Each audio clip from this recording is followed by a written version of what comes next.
Hello everyone, it's lovely to be given the opportunity to speak to you all, although I am sorry I can't be with you in person.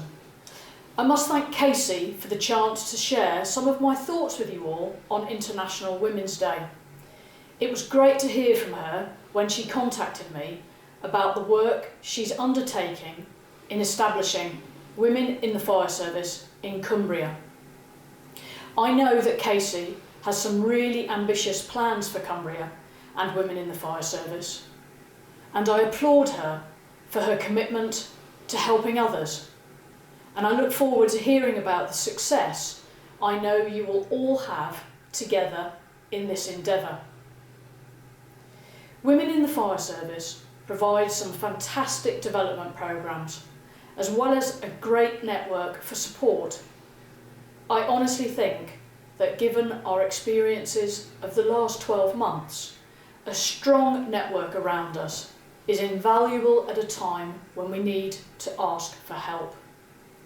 When we need support is different for each of us, but having people that we can turn to is crucial.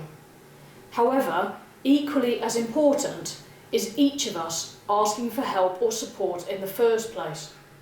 Some people may believe this to be brave. Actually, I think it's the most sensible thing for us to do, and not shy away from it. My most recent work with women in the fire service has been in support of various sessions held by different fire and rescue services, focusing on encouraging and helping women to believe that they have an ability to make a huge difference in the workplace. This may be through gaining promotion or becoming involved in projects supporting change within their service. There is a huge amount of research out there that suggests women are less likely to believe they have the skills and attributes to undertake specific roles, and we need to change that view. This is partly what Women in the Fire Service aims to support. Interestingly, if you look back to the not too distant past, women stepped forward and proved themselves more than capable when required to support various different events. If we think back to World War II, we saw women undertaking activities such as flying Spitfires from the factory to various RAF flying units.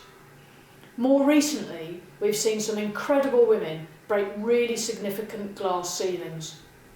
Whether that be Jennifer King, who was recently appointed as the first black female full-time coach in the NFL, or Katie Sowers, who was the first female coach at the Super Bowl, who just happens to be openly gay as well. In 2019, we saw Kelly Caswell-Treen appointed as the first female company sergeant major at Sandhurst. And only this year, we saw the new president of the USA appoint a large number of women into his senior White House staff. We also now see senior boards in companies in the UK have over 30% of women participating in them. So the question is, what does this mean for us in the fire service? Well, firstly, I think that this illustrates the simple fact that the beliefs that women could not do these jobs and the barriers that are in the way are there to be torn down. And that is what your Women in the Fire Service network can help you do in your workplace. I often get asked about what was it like when I first joined the fire service. My answer is really simple. It's different to today, but then it was quite a few years ago. I joined at a time when just 1% of the firefighting workforce were women. There were very few female leaders across the various roles within the sector.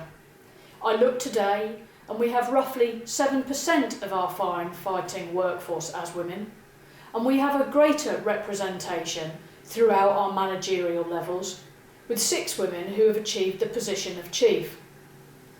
This does demonstrate that whilst the times have moved, they have not moved enough, and we have a long way to go to reach parity.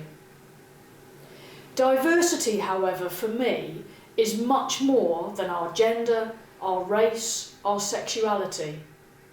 In my opinion, it incorporates a range of facets, including neurodiversity, life experiences, and so much more.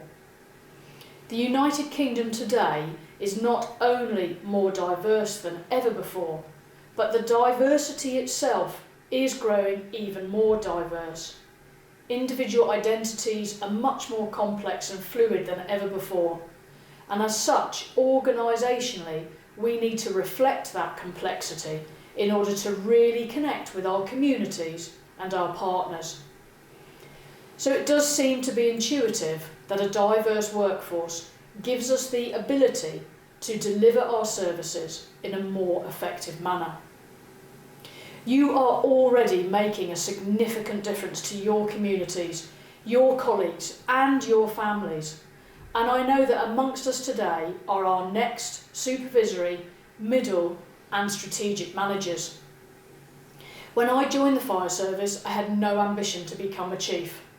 In fact, the role that I thought looked quite good, that of a rider station officer, was removed within the first few months of me joining my first watch.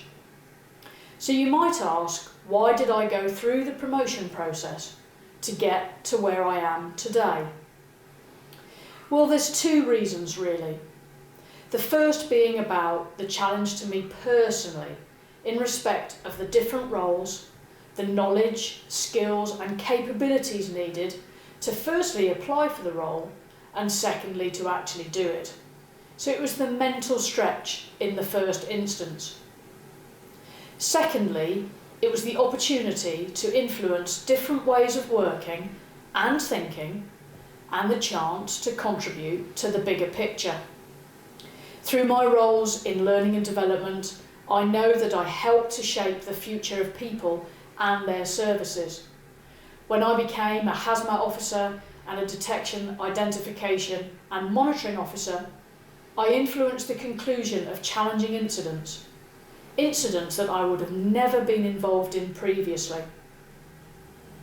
When I became a strategic leader, I had the opportunity to influence much more broadly in addressing inequalities within our communities. This is something that I strongly believe the fire service is very well placed to support. There are, of course, challenges to be faced when taking on new roles, but I've learned that this is nothing to be afraid or scared of. I have made mistakes, I have learned from them, and I have grown because of them. Those of you who have children will know that the question why is not very far away. And I think this is a great question to be asking not just of others, but of ourselves. Why not? The launch of Women in the Fire Service in Cumbria provides, I believe, a key element of support to you in facing all of the challenges that you have. I have a network of support, people I go to and explore tricky issues with, and who help me to see things through a different perspective. I'm hopeful that you will be able to access coaching and mentoring through your local network, as I believe these are important elements in our development.